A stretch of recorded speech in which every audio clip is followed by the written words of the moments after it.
আর এটা দিয়ে তাল গাছের কবিতাটা না, এটা তো পারি ওই আমি। ওই বগি তুই খাস কি, বোনা খিচুড়ি চাস কি, মুরগি দিয়া খাবিনি, আমারে ফাইলে দিবিনি, আমার বাড়ি মনায় কান্দি তোর বাড়ি সিনাই কান্দি তুই। মাগো দাও গীতা। একটা জিনিস না পারলে কবি না, জুত করে বইয়া থাকবি। তুই কোন দেখছ ছড়ার মধ্যে বুনা খিচুড়ি লইয়া কথা কয়?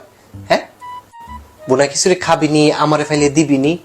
তে বগি লোকে বন্ধু ফাইতা লাইছে, বগিয়ে তারে বুনা খিচুড়ি খাওয়াইবো, বগিয়ে ফাইলে তোরে বুনা চটকনা দিয়ে দিব। ও আমি কিতাম, আমার মাথায় তো খালি ইডি ঘুরে। যা মাথায় সেইটা দিয়ে তো সরা বানাইলাই। এছাড়া তুই কোনো দেখছ মানুষের বুনা খিচুড়ি সরা বানায়? হ্যাঁ, এটা সরা না, ডাইলের বড়া রে। মাগো আমি একজন অন্যরকম কবি হইতাম না?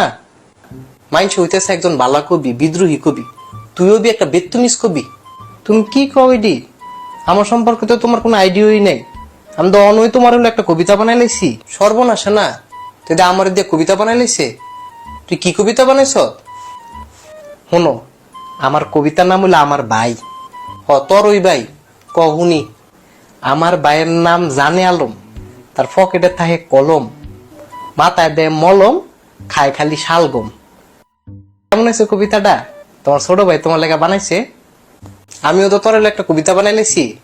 মাগু তুমি যদি কবি হয়ে গেলা গা, লগে লগে কবিতা বানাই লাইলা। কি কবিতা বানাইছ হন? কবিতার নাম হইলো আলু। নামটা তো সুন্দরই। কোন আলু? দেশি আলু? আরে ইন্ডিয়ান আলুডা। আচ্ছা কও কও হুনি। আমার ভাই চকলেট, ভাত খায় 4 প্লেট, পড়ালেখায় নাই চালু, পরীক্ষায় পায় আলু। তুমি কবিতাটা না কইয়া আমারে 2টা বাড়ি দিলেও তো পারতা।